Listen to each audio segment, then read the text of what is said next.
तो कैसा लगा आप लोगों को करेला मुर्ग हांडी विलेज स्टाइल के साथ। उम्मीद है आप लोगों को पसंद आएगी।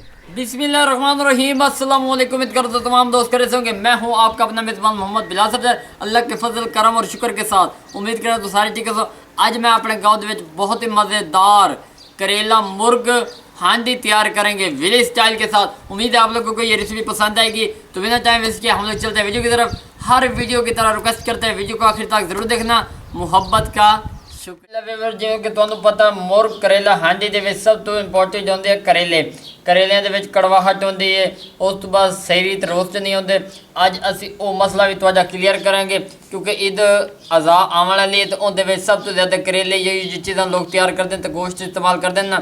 तो अज असी उहदे मुतबादल वीडियो तैयार कर रहे हैं। उस तो बाद 1 किलो साडे कोल प्याज हैं जिहड़े असी ब्रिक ब्रिक करके रखे हुए हैं, नाल 2 टमाटर हैं, 8-10 मिर्चां ने, उस तो बाद थोम दे जवे पे, अदरक के पिया तो हाफ KG साडे कोल चिकन है पिया।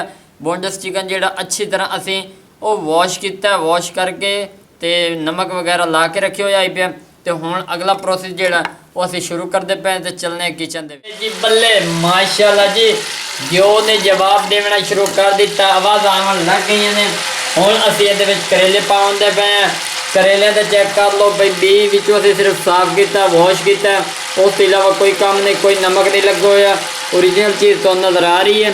तो हुण जिहड़ा ना असीं इहदे विच पैंदे पे बिस्मिल्लाहिर्रहमानिर्रहीम ये चेक कर लो। असीं इहदे विच करेले पा दिते ने और इहदा अज मैं तुहाडे कोल राज फाश करे सा बई करेलिਆਂ दे विचों कौड़ किवें खत्म होंदी है और इन्हां दे कलर किस तरह चेंज होंदा, बुनाई चंगी किवें होंदी है, वो सारा तरीकाकार तुहाडे कोल शेयर करांगे। इनू नाल लगदे असीं हलाई रखांगे। इन्हां दी रोस्टिंग चंगी टफ क्लास दी करेंदे हैं। जिवें ये सख्त लग रहे हैं ये उदों कड्डांगे जदों ये बिल्कुल सुकड़ जाएंगे, नाल नाल लैके चलांगे। लेकिन हर वीडियो की तरह रिक्वेस्ट करते हैं वीडियो को आखिर तक ज़रूर देखना। और अगर अभी तक बिलाल विलेज फूड को सब्सक्राइब नहीं किया तो जल्दी से कर दें। तो मैं कर लेना तो बात तुहानू दिखाई। अल्हम्दुलिल्लाह जी, बहुत ही खूबसूरत लुक नज़र आ रही है। करेले साढ़े रोस्ट हो चुके हैं, बहुत ही प्यारा और गोल्डन कलर आ चुका जी। माशाअल्लाह सुबहान अल्लाह जी, मेरे अल्लाह दी शान उसकी रहमत बरकत। ये चेक कर लो जी। हुण असीं एक देंदे पे एक खूबसूरत जिहा बर्तन दे विच चेक कर लो। अल्हम्दुलिल्लाह वीवर असीं सारे विचों करेले कढ़ लैने ते हुण असीं इहदे विच वसल पैंदे पे बिस्मिल्लाहिर्रहमानिर्रहीम। अल्हम्दुलिल्लाह जी, असीं इहदे विच वसल पा दित्ते ने। वसल तकरीबन 1 किलो आई पिया। ये वसल एक होर तरीके मैं रोस्ट करके तुहानू विखा रहे हैं। इंशाअल्लाह तुहानू रेसिपी पसंद आएगी। और मज़ेदार गल है कि ये मैं 1-2 चीज़ां चेंज करनियां ने। लोगों के ना टेस्ट नहीं आते करेले गोश्त च, लेकिन परेशान होने की लोड़ कोई नहीं। तुहाडा भाई अज एक उस चीज़ के मुतबादल एक चीज़ ऐसी विच पा रहे हैं जिहड़ी तुसीं सोच भी नहीं सकते। और ये तुसीं उस टाइम यूज़ करेंदे हो जिस टाइम हांडियाँ तैयार हो जानियां। अल्हम्दुलिल्लाह जी, इसे वसलों रोस्ट के दौरान ही असीं इहदे विच पैंदे पे लेमन एक अदद जा रहा है बिस्मिल्लाहिर्रहमानिर्रहीम। इस लेमन के नाल ही असीं इहदे उत्ते थोड़े जे थोम के जवे पा देने ने। ये चेक कर लो, थोम नूं असीं बरीक करके रखे हुए हैं, वो असीं इहदे विच पा दिता है। थोड़ी जी उस अदरक जाएगी। अल्हम्दुलिल्लाह एक नवा तरीकाकार है। 4-5 मिर्चा के छोटे स्लाइस ये पा दिते हैं। हुण असीं इन्हां नूं चंगी रीत रोस्ट करना।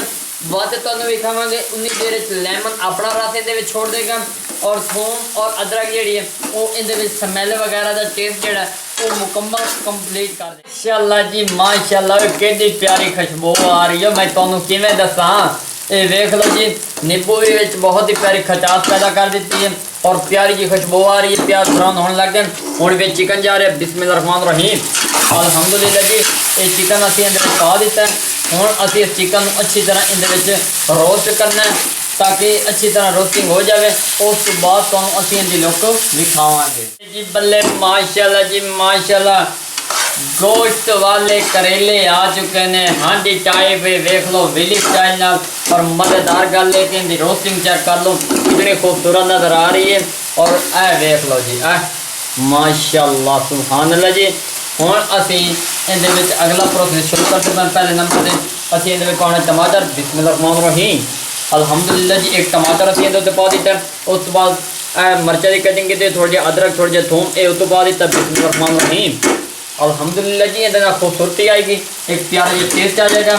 उस तो बाद असीं इहदे विच पाने ने मिसाले ये चेक कर लो जी 6 अदद के साढ़े कोई मिसालें जीरा कलवंजी खुश्क धनिया का पाउडर नमक और कौरमे का मिसाला ते गरम मिसाला बिस्मिल्लाहिर्रहमानिर्रहीम ये असी हुणे दे पा दिता।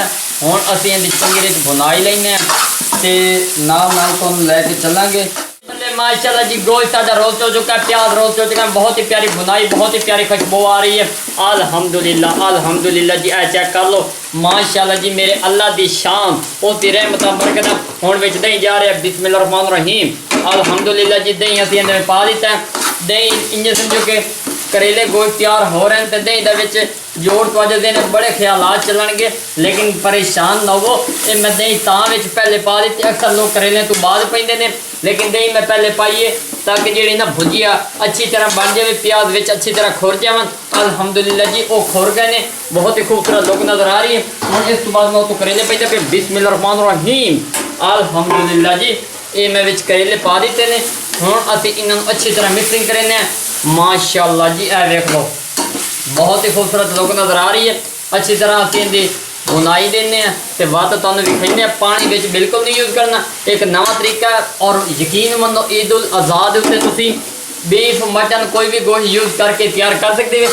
इतना चटपटा टेस्ट आएगा, ज़िंदगी भर याद करोगे। लेकिन अगर इसी दौरान आप लोगों को हमारा अंदाज माहौल पसंद आ जाए तो बिलाल विलेज फूड को सब्सक्राइब जरूर कर देना। मुहब्बत का शुक्रिया। एक कर लो तो बात तुहानूं भी खाई जी बल्ले माशाल्लाह जी माशाल्लाह गोश्त करेला हांडी वाला तैयार हो चुका है। विलेज स्टाइल ढाबा शाबा हर चीज़ भूल जातो। अल्हम्दुलिल्लाह अल्हम्दुलिल्लाह जी एक एक दाना खिलिया खिलिया नज़र आ रहा माशाल्लाह माशाल्लाह जी। और मज़ेदार गल है इतना सॉफ्ट और मलाई में तैयार हुए जूसी तो मैं दस नहीं सकता 2 to 3 मिनट पकाने उस तो बाद उतार के अपने व्यूअरां दे अगू शेयर करें। अल्हम्दुलिल्लाह जी चेक कर लो फैमिली मुर्ग करेला हैंडी जेड़ा ना तैयार हो चुका है विलेज स्टाइल दे नाल। अल्हम्दुलिल्लाह बहुत ही क्रिस्पी तैयार होया तो हुण असीं ना इहदा टेस्ट करेने खूबसूरत अंदाज नाल एक बोटी चाहिए ये चेक कर लो ये इस रोटी के उत्ते रखेंदे पे ये चेक कर लो ये अल्हम्दुलिल्लाह बोटी चेक कर लो भी किस तरह गल चुकी है। ये आ वेखो तो नाल ही करेले का निक्का जिहा टुकड़ा चाहिए। उस तो पहले मेरे व्यूअर खा लवेंदे। देहातां दी लाइफ है, सादी लाइफ है, परेशान होने की लोड़ कोई नहीं। बिस्मिल्लाहिर्रहमानिर्रहीम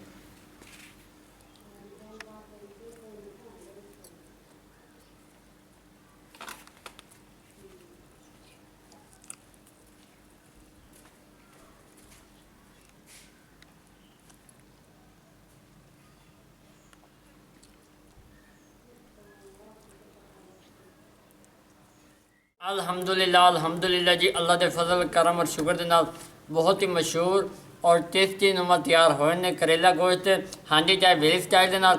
उम्मीद है तुहानूं रेसिपी पसंद आएगी। अगर पसंद आ जाए तो बिलाल विलेज फूड को सब्सक्राइब जरूर कर देना। अपना दिल सारा ख्याल रखना। एक नई वीडियो में मुलाकात होगी। अल्लाह हाफिज़।